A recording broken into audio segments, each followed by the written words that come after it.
Scanning for audio.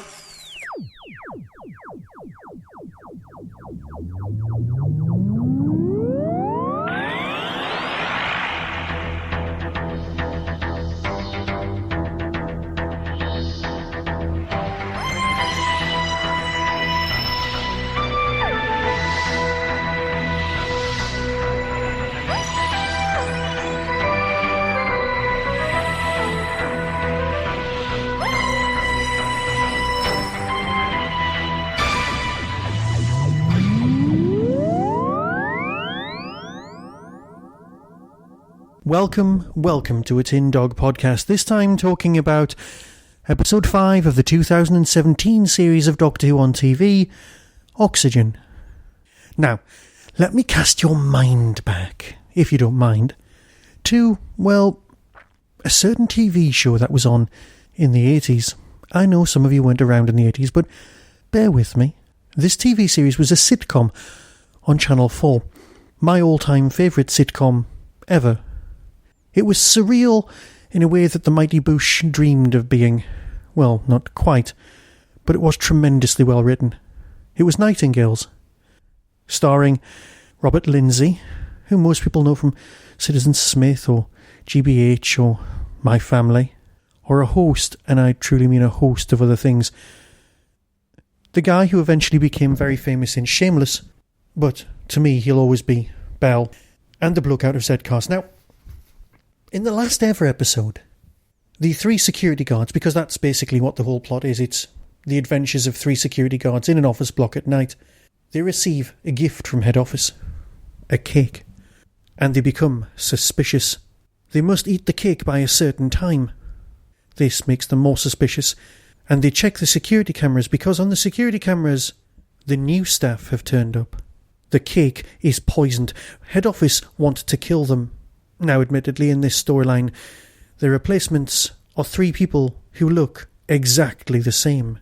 Hilarity obviously ensues, and it is, by far, the last ever episode. But basically, head office wanting to kill the staff and replace them with cheaper alternatives is an ongoing theme that you'll see here in Oxygen. I'm not saying it's ripped off at all.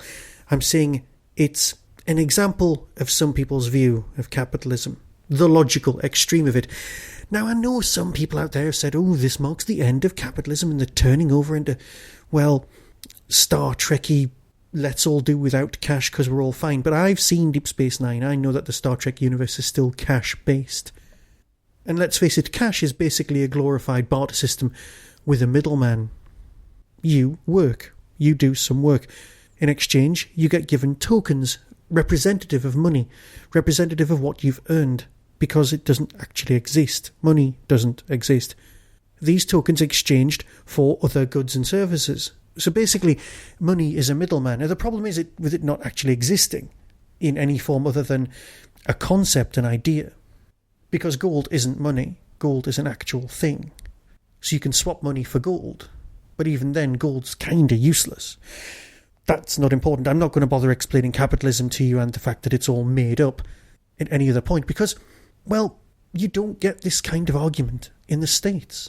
Let's face it, the land of the free, the home of the brave, and the place where anything can happen is based on cash. And it takes a big man, Mr. Roddenberry, to deal possibly with a society that's not based on cash. But here in Doctor Who, this is not the end of capitalism. This is the end of capitalism in space, because space is dangerous. A lot of people seem to have missed that. But I'm ahead of myself. Now, there's an important few things happened this week. Number 1, very important. Big Finish have announced that there's going to be a 10th Doctor series of audios, and this time it's with Rose. Billy Piper and Tennant together on audio. If you think you were excited about Donna, imagine how excited everyone else is going to be about Rose.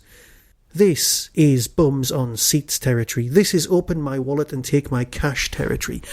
This is the sort of good news that everyone likes. Well, mostly. The only thing that could possibly be more exciting than this would be a certain Mr. Eccleston going, you know what, these Big Finish people sound alright, I'll give them a go. I can't see that ever happening, but you just don't know, do you? But back to Oxygen. Oh, No, I'll discuss the Next Time trailer at the end of this, because let's face it, not everyone out there watches the Next Time trailers on purpose. So, I've covered the fact that this isn't the end of capitalism, it's merely the end of capitalism in space. But with a general election just round the corner in Britain, it's nice to see something classically Doctor Who and classically left-wing. I'm looking at you, Mr. Hulk, in order to, return to Pertweean basics. Yes, I know that basically most time travel stories eventually come down to the Bill and Ted mantra of let's just be excellent to each other. Why can't we all be nice to each other for a change? But then, of course, you all end up being nailed to a tree for that one. Oh, in the whole things I missed, can you imagine a line about Jesus, not him being black, just in general, just a general line about Jesus and religion turning up in Classic Who? That's something we've all just missed because it just didn't register with a lot of us. Interesting.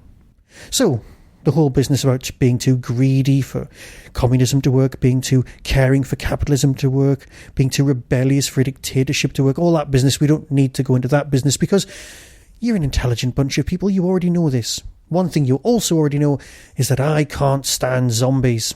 I just can't. I've never liked them. I've got a serious issue with them.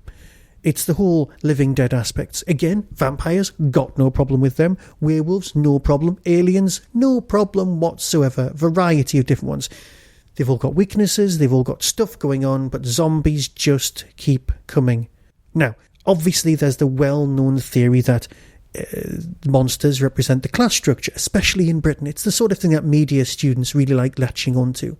To quickly explain, you've got the upper class being vampires. They're the people leeching off the underclass and everyone below them in order to survive and keep going. You can make someone into one of you, but there's no going back. There you go. That's your vampires. Werewolves are the middle class. They're the people who have no say in their destiny. They obviously have to become a monster from time to time in order to survive, but they have their weaknesses. They're the weakest part of this whole argument. And then you've got the proletariat, the people, the working class or the underclass.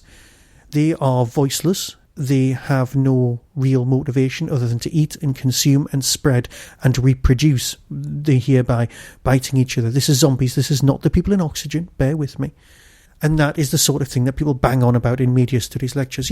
I genuinely should just do a podcast where I teach everyone media theory so that you don't have to have a media studies degree. Because let's face it, you don't really need one. What you need is practical ability and experience. And I'm sure you can get that yourself. Am I rambling? Perhaps. So, my dislike of zombies is fair enough. It's well catalogued. It's also not important because here we don't have zombies. What we have are dead people inside suits. Just like the mummy story wasn't about a mummy, it was about a soldier who happened to be dressed in bandages. All of these things that Mr. Mathieson produces are twists on classic horror films, but given back to us in a lovely, easy-to-consume sci-fi package. Yes, you can argue that this one's anti-capitalism with a touch of anti-racism, and you've got, say, Thin Ice, which is anti-racism with a touch of anti-capitalism, but they're both the same thing of let's be excellent to each other. And we're back to that argument again. So, you've watched it, and all the old classic fans like me have been banging on, going, ooh, space under siege, extra corridors to run up and down, and that's the sort of thing we like. We know we do. And the design of the place, it's so wheel in space that you almost expected Troughton to come trundling round the corner going, oh, sorry about that. One quick question. The Blue Man. Do you think he's related to the Blue Man in the End of the World? His race? Or perhaps, do all blue people look the same to me? And is that racist? Perhaps. I guess not, because that is, of course, much, much later.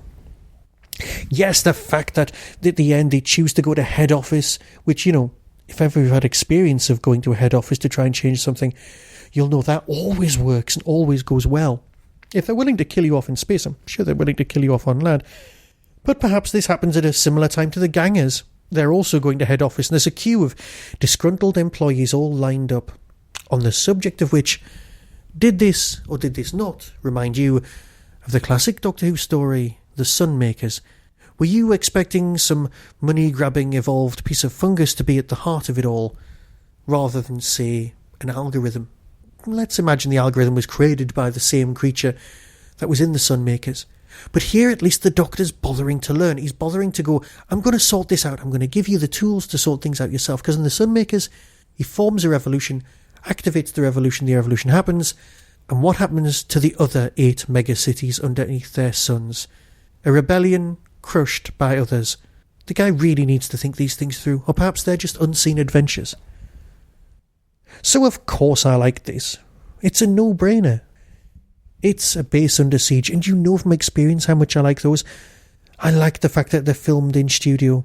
Have you noticed that more and more stuff's being filmed in studio? There's very little location work anymore. It's as if we're returning back to good old-fashioned values. I know that it's more controllable for the directors, but it is nice to know. Yes, the whole Bill's dead thing, and we know she won't be because she's, hanging around. But the one shiny thing from this whole story for me was Matt Lucas. I've had a love-hate relationship with Matt for years. Well, his work, not for him, obviously. And it's much easier to differentiate between him and his work. Yes, I didn't like him in X, or I did like him in something else. But you know what? In this, the performance is perhaps the most understated you've seen. And that was glorious. Even the gags about Thelma just worked. Is there not a David Bowie reference in every episode, but in fact, a Scooby-Doo one? Interesting. I'll do some research and get back to you on that one. But yes, his performance as Nardole, as everyone seems to be pronouncing his name these days, as opposed to Nardole, is great. Yes, there's a whole I am the conscience of the Doctor chirping over your shoulder, but he's also so much more than that. He's bothering with the exposition. I'll explain later, says the Doctor. Nardole, I'll explain now. It's just great. Now, whether he's a robot or not, let's discuss this, because some people out there, of course, have argued that he shouldn't actually have needed a spacesuit because he's a cyborg. Now, let's assume for a fact that the head is the only organic component of him left. The body is basically a cyber suit keeping him alive, okay? Now, not a particularly well put together one. It could, let's say, for example, it's Handel's body. Yeah, there's a bit of headcanon for you. You've got Handel's, the head, which was the Doctor's companion, and then you've got his body that was lying around. That body, that cyber body, plugged straight underneath Nardole. Well, I know it won't really work because obviously Cybermen have cyber parts inside of them, but hey, it's a headcanon, I can do whatever I want. So he's got a robot body, but that robot body has to provide his brain with a blood supply, and with oxygen, and with nutrients, otherwise he'll just fall over and die. So, yes, he does need oxygen. The same amount of oxygen that his brain has always required. Possibly less than everyone else's. Or perhaps he's more of a cyborg body, and it's his old body put together with some metal parts. Or there is the other argument that in his pocket he had some nuts that he just happened to drop out of his pocket. And he's perfectly organic.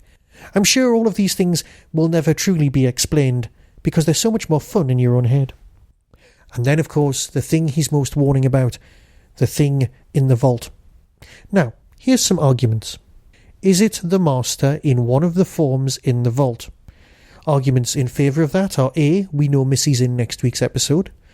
B, it's only the halfway through point. Now, it would be something really strange if it was the Pandorica and it had a payoff and it was, say, Amy in it. That kind of thing. It's the end of the series payoff. But it's a mid-series payoff. Something that's not as exciting and will lead into the rest of the adventures. Therefore, it's much more logical to be Missy or the Old Master. The half a pound of tuppenny rice pop goes the weasel thing. Yes, that is so much more Missy than anything else. So that's what's leaning me in that direction. The fact that you've got Time Lord physiology might be able to help his eyes, because let's face it, a blind doctor I'm just not convinced about. So, apart from the ending, oh no, the Doctor's now got a weakness, the thing in the vault's going to get out, and next week we know that the thing in the vault's probably going to get out. Fine. But you know what? Let's not let that distract from a cracking story. More of the same, or more of something quite similar, perhaps even better. And with that, I'll fade away and let you all watch Doctor Who. I hope you've enjoyed the recent interview with Mark Wright, the longest Tin Dog podcast I've ever done. If you haven't heard it, go back and experience it. He discusses far too many things, marvellously. So until next time, be seeing you. That was the Doctor Who Tin Dog podcast, available on iTunes, YouTube, Twitter, RSS, Vimeo, and across the internet. Doctor Who and its associated properties are all copyright and trademark of the BBC. No infringement is intended. Why not become a supporter by visiting patreon.com/tindog. Contact the show on tin-dog@hotmail.co.uk. The Tin Dog podcast is a founder member of the Doctor Who Podcast Alliance.